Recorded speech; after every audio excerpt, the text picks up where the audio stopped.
When certain media is adapted for another, like books to movies, you'll see a lot of references where chapter titles are referenced, and also dialogue you would expect to match.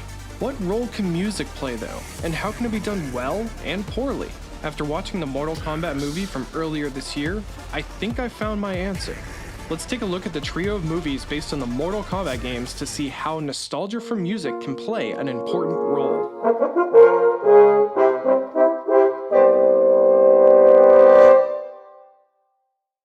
While there might be some smaller music cues that are referenced in these movies, my focus will be on the main theme entitled Techno Syndrome. To get this part out of the way, there's a striking resemblance to the song Twilight Zone by 2 Unlimited that came out prior.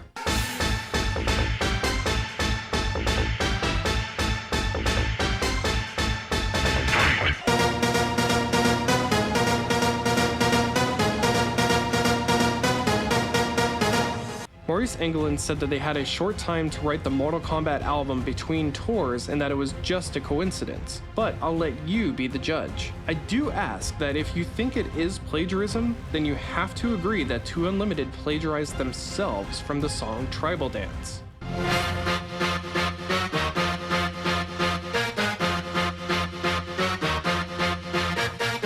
Anyway, back to the video. Techno Syndrome was used for the trailer for the game, and it turned into a huge hit.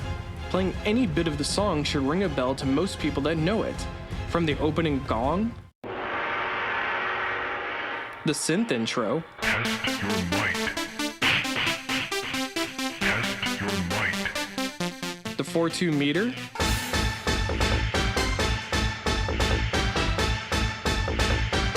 the synth variation,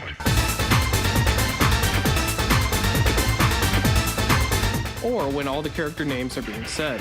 Kano, Liu Kang, Raiden, Johnny Cage. It's this nostalgic element of the song that the creators of the movies wanted to utilize to increase the hype.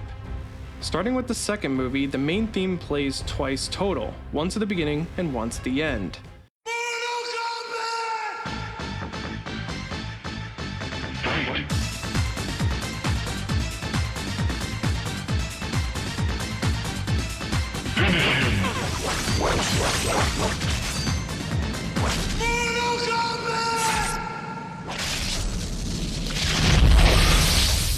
Other songs were used for the fights throughout the movie, and yeah, they're effective at getting the heart rate and excitement up, but nothing like that hit of the main theme.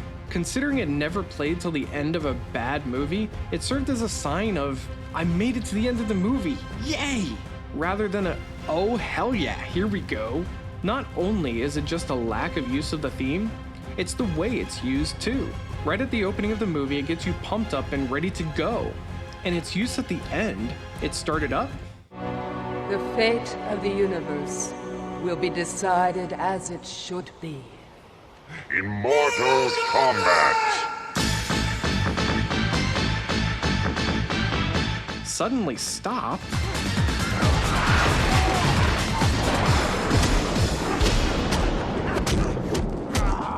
Then started up again.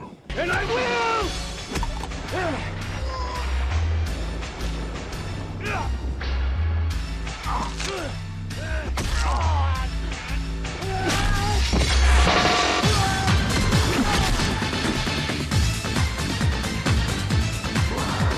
I guess a few points for trying to save it for the end, but maybe more could have been done to make it more effective?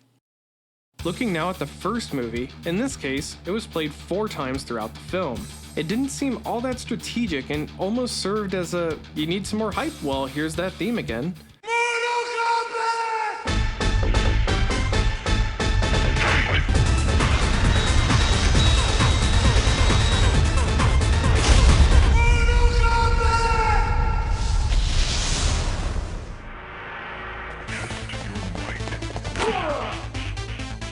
We got company.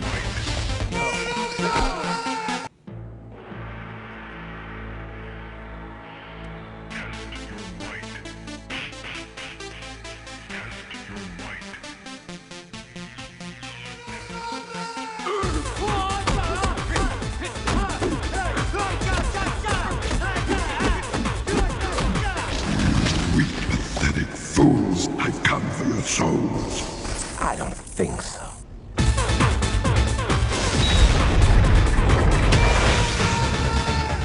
The use here is just to make sure that the hype is maintained, or at least that's what seemed to be the goal. Now, let's look at the third, a reboot of the series since the original idea for a third movie was stuck in development hell for so long. At this point, there is actually more of a backstory to the Mortal Kombat characters, laying the grounds for an interesting story. It now not only has the games to go off of, but a more fleshed out story for these characters to build off of too. The music this time around relies more on orchestral elements, mainly lots of percussion from action movies. While you might have a feeling you've heard some of this music before,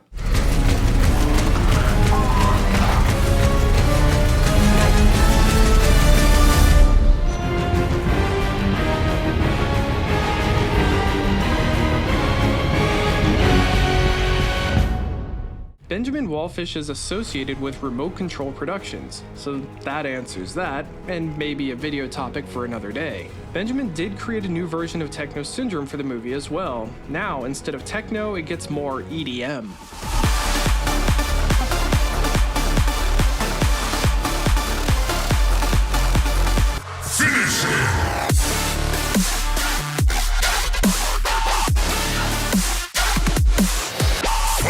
I have to give him credit though. Check out what he did with the theme throughout the movie. Let's watch the opening logos where the theme was blasted in the last two movies.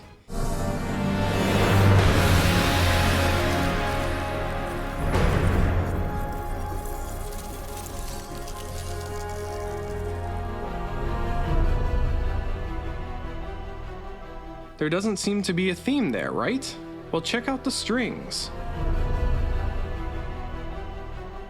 There's our synth variation, given to us in a small hint.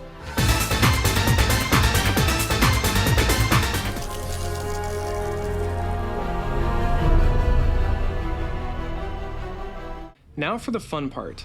Benjamin gives us little nuggets of that theme throughout the movie. He uses primarily the synth variation as an ostinato throughout the movie. It starts out pretty well hidden, but as the movie continues it becomes more clear, especially when paired with the 4-2 meter spot. And considering that 4-2 meter progression is only hinted at once and used once, it becomes very effective at the end in the final fight. Now it's going to seem weird playing all of these back to back, but here are each of those nuggets.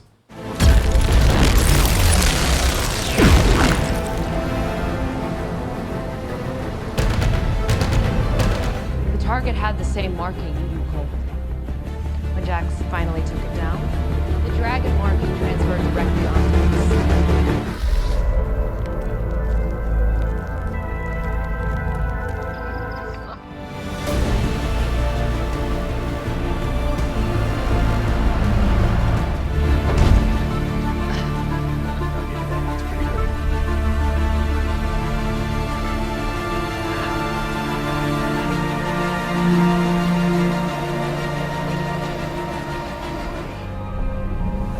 He had a marking, so I chose to take it from him.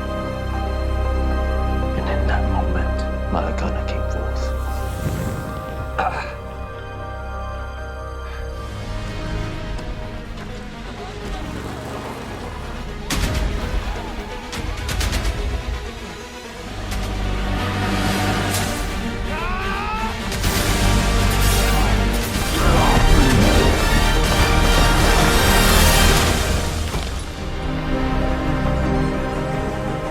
We need to split them up. Lord Raiden, can you send anyone anywhere? Well, they don't want to turn him in. What about Sub-Zero? Nobody's taking him out one-on-one. Yeah, We saved Sub-Zero for last. Take them out together. As a team.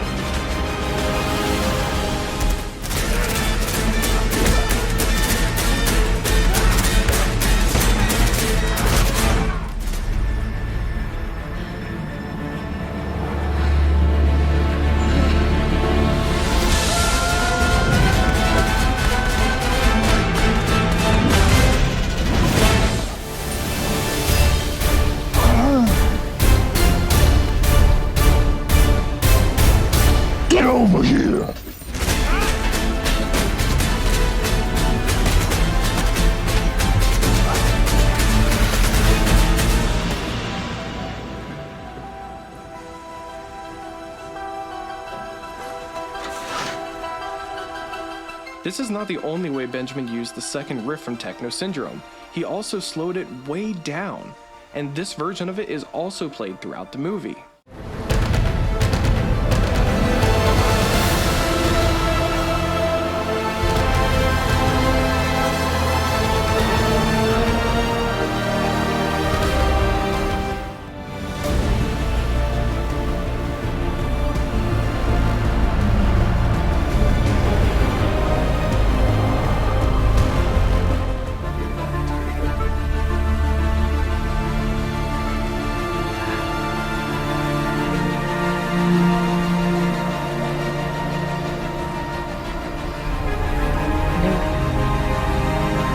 It's all real.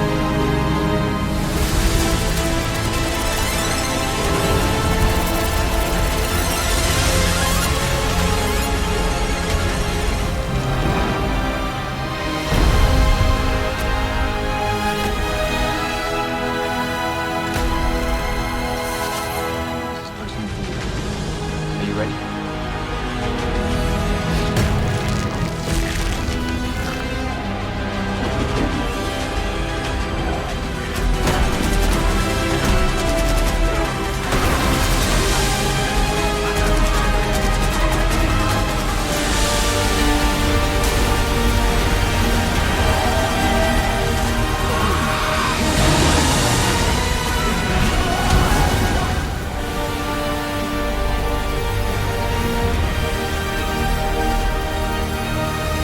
Fatality. For come now.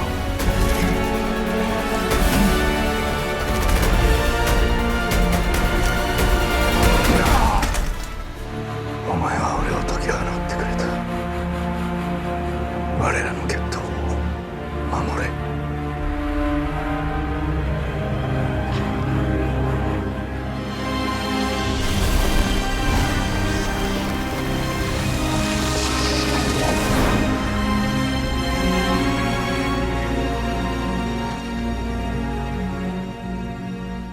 We of course can't forget playing us out into the credits.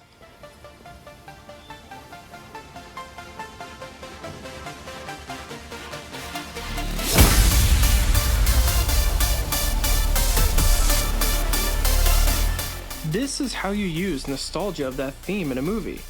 They're somewhat hidden starting out, and not everyone would notice, but then all of a sudden, you start noticing some, and the hype climbs and climbs until the finale, which uses nostalgia of that theme to constantly increase the hype.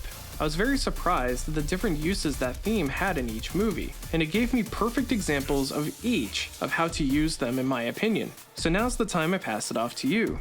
Have you seen all the Mortal Kombat movies? Did you enjoy any of them? Let me know in the comments below. You can buy me a drink if you want to support me financially with the link in the description. And with that, I will see you in the next video.